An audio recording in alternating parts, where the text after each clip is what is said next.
Nós estamos hoje aqui em mais um Papo Fácil, uma super satisfação.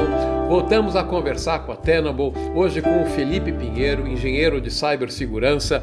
Felipe, esse assunto é para mim apaixonante, muito legal, muito obrigado a gente poder ter a oportunidade de conversar sobre esse assunto tão estimulante. Obrigado pela sua presença. O prazer é meu, Flávio. Puxa vida, que legal a gente poder falar. Vou pedir para que a gente comece esse papo, você fazendo um refresh, né? Explicando quem é a Tenable. Aliás, um ano atrás quase, eu conversei com o Arthur Capella, Country Manager da empresa. Vou colocar um atalho aqui na edição para essa conversa, para quem quiser assistir. Mas quem não tiver tempo de assistir, peço socorro para você, Felipe. Quem é a Tenable, a origem, enfim, qual é a missão da Tenable aí no mundo da cibersegurança? Ótimo. A Tenable ela nasceu da necessidade que as companhias têm de exercitar visibilidade sobre o risco e a exposição dos seus ativos. Ela nasceu há mais de 19 anos atrás, com o surgimento ali do primeiro scanner de vulnerabilidade, que veio a ser conhecido e popularmente utilizado tanto no meio acadêmico quanto no meio profissional, que foi o Nessus Scanner. Esse nome ele é bem popular na nossa indústria, justamente por ter criado ali o fundamento do que seria gestão ou assessment de vulnerabilidade. E baseado nessa necessidade, que a Tenable construiu a primeira plataforma que faria a gestão dessas vulnerabilidades ao longo do seu tempo, acompanhando o ciclo de vida da exposição cibernética dos seus clientes e da sua superfície de ataque. Ao longo desses últimos anos, o que nós vimos é que essa superfície de ataque ela foi expandindo ou tão veloz quanto as novas vulnerabilidades seriam descobertas. E hoje, compreendendo ali tudo que vai desde automação industrial até nuvem pública, para que a empresa consiga estabelecer essa visão crítica sobre aquilo que é prioritário. Sabe que na conversa com o Arthur, uma das coisas que ele me passou, e eu queria que você resgatasse aqui, porque é importante e eu quero saber a sua visão, a Tenable tem um enfoque que me parece muito legal. Claro, o scanner, como você falou, foi aí um abridor de portas, né? Tornou vocês bastante conhecidos, mas além disso há todo um estudo, um tratamento baseado em análise de risco, quase que uma análise estatística, né? Então, como é que é essa abordagem de analisar os riscos para poder tomar as medidas? Muito bem. Um dos aspectos naturais da Tenable é justamente na nossa especialização em pesquisa e desenvolvimento sobre vulnerabilidades, que consiste em acompanhar o panorama de ameaças em torno dessas vulnerabilidades e prover essa visão qualitativa para que as empresas possam tomar decisões cada vez mais informadas sobre aquilo que exerce alguma probabilidade de ser explorada dentro do seu ambiente. Para que eu costumo utilizar a analogia, né, que é achar aquela agulha no palheiro dentro de um monte ali de vulnerabilidades e fraquezas. Uma vez que nós conseguimos exercer essa visibilidade numa superfície de ataque cada vez mais ampla, passa a ter toda a importância de que o cliente consiga chegar mais rápido naquilo que causa a maior brecha, ou incidentes de segurança que vão causar impactos.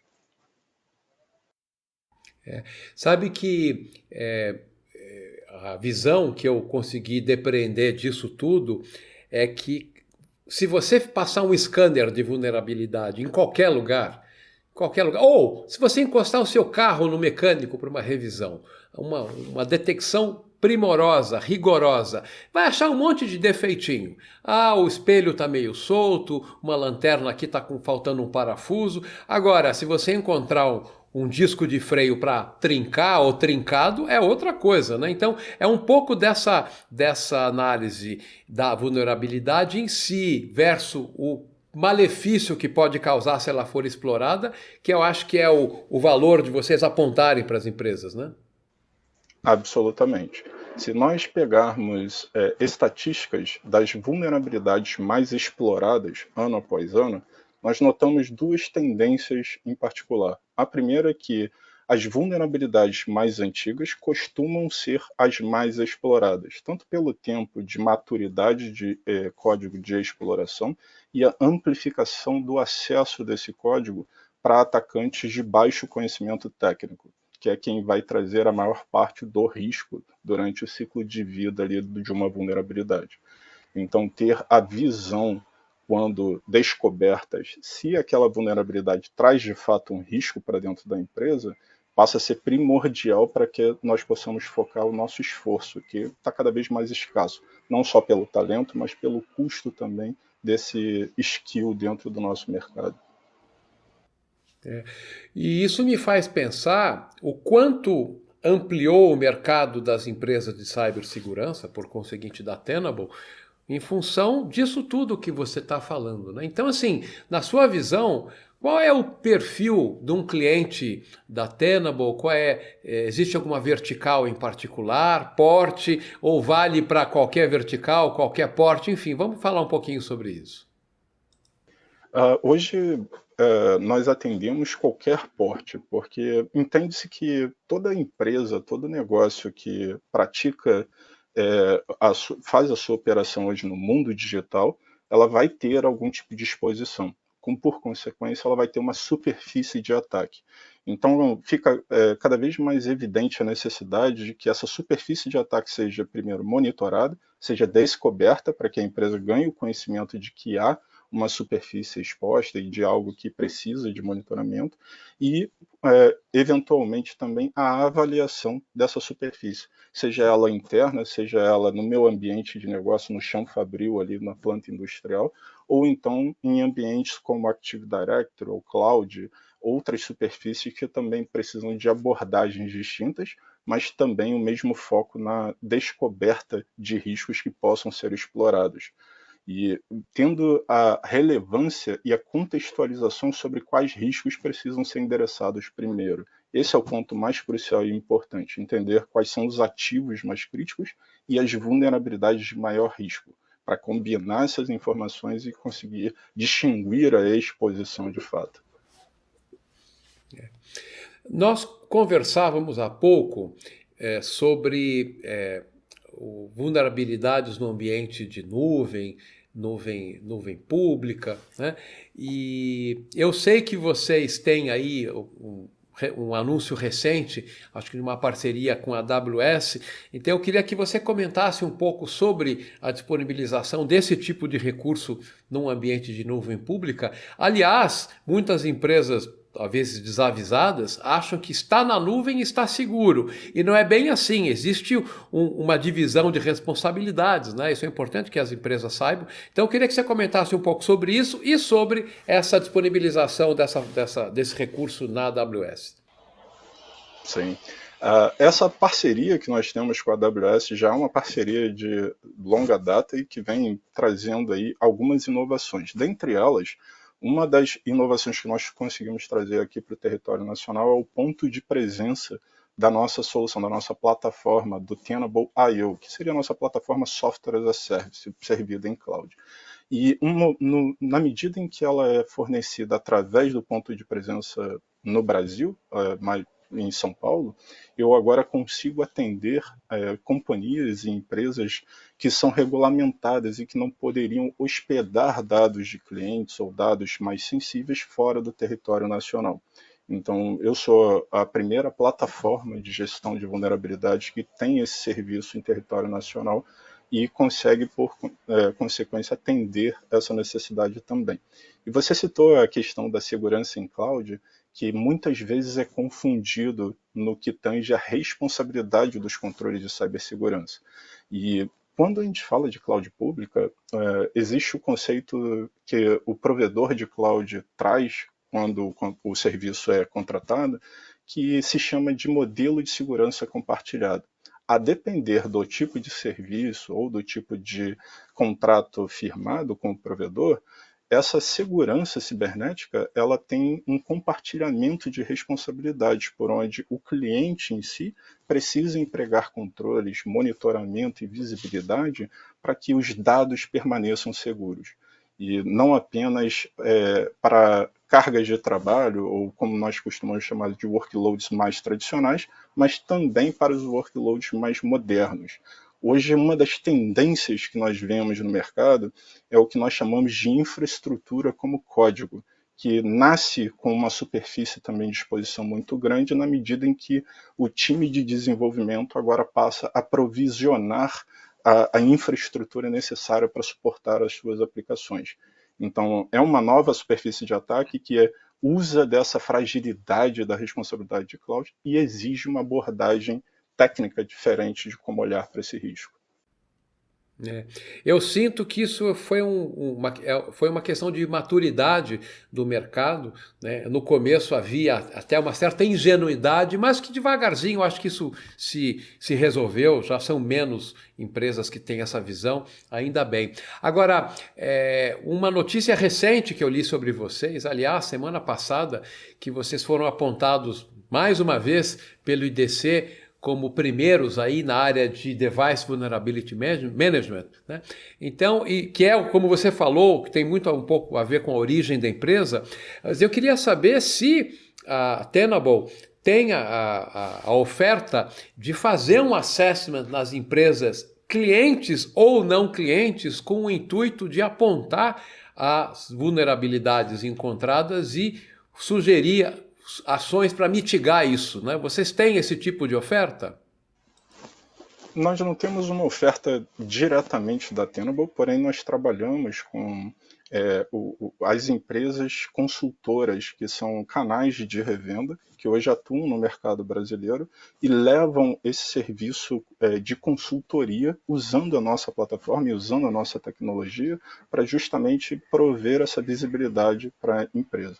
A empresa também tem a opção de, em uma disciplina interna, adquirir a nossa plataforma para empregar tais controles e visibilidade e descobrir sua exposição, mapear essa exposição.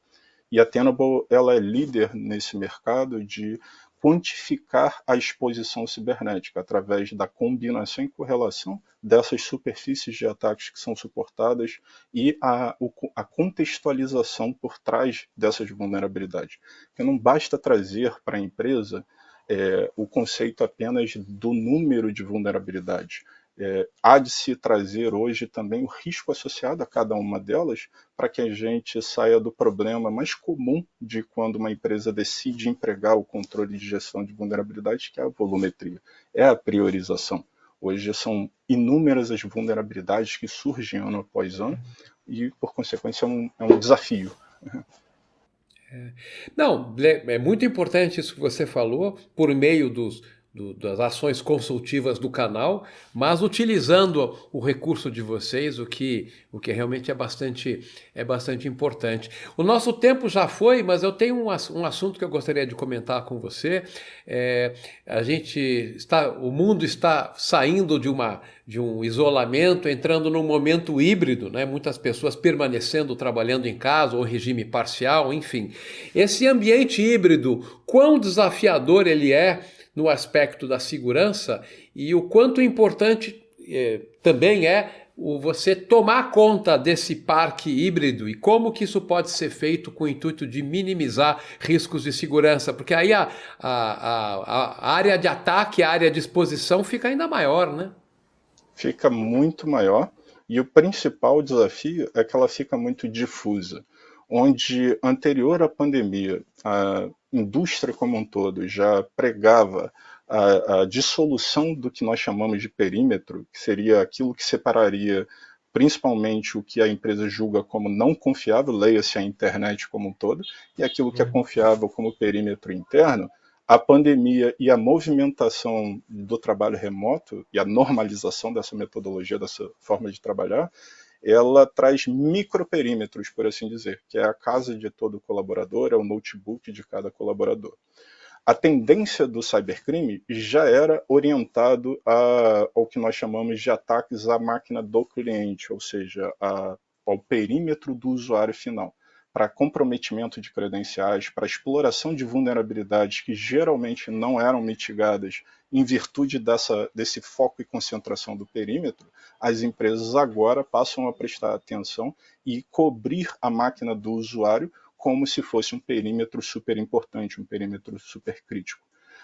Muda-se também algumas estratégias que vão trazer ali algumas tendências, como aquelas que nós chamamos de Zero Trust. Muitos da nossa audiência vão se familiarizar com esse conceito, que vem sendo repetido com constância, que trata-se de empregar controles voltados à diminuição da confiança em cima do usuário, pois o usuário vai ser o primeiro a ser comprometido. Então, controles estes que não eram aplicados internamente passam a tornar-se relevantes agora nesse cenário. Não, isso que você falou no final foi bem interessante, porque eu, usando o meu boné de profissional de tecnologia, vi pelo menos algumas vezes empresas fora, que nem era na pandemia, que foram comprometidas por ações inadvertidas de pessoas dentro da empresa. Clicar num link malicioso ou coisa do gênero, né? Então, realmente, o Zero Trust parece que é meio cruel, mas ele é necessário. Mais ou menos isso. Olha, Felipe, a gente definitivamente precisa conversar com mais frequência. Como eu disse, o assunto de segurança me fascina. Eu gostaria de entender muito mais, ter tempo de estudar muito mais. Então, fica aqui um pré-convite ou um convite, assim que a gente puder, quem sabe presencialmente, em torno de uma mesa, tomando um café e gravando ao vivo, que tal? Absolutamente, conta comigo. Assim como eu gosto muito de falar de cibersegurança, eu poderia falar por horas aqui sobre o tema. Eu sou um eterno Com apaixonado. certeza. Tem que dar uma segurada aqui para a gente não estourar esse tempo. Super obrigado mesmo. Esse foi mais um Papo Fácil aqui com Felipe Pinheiro, engenheiro de cibersegurança da Tenable. Felipe, fique bem e até essa nossa próxima conversa, que seja breve. Até lá. Até lá, prazer.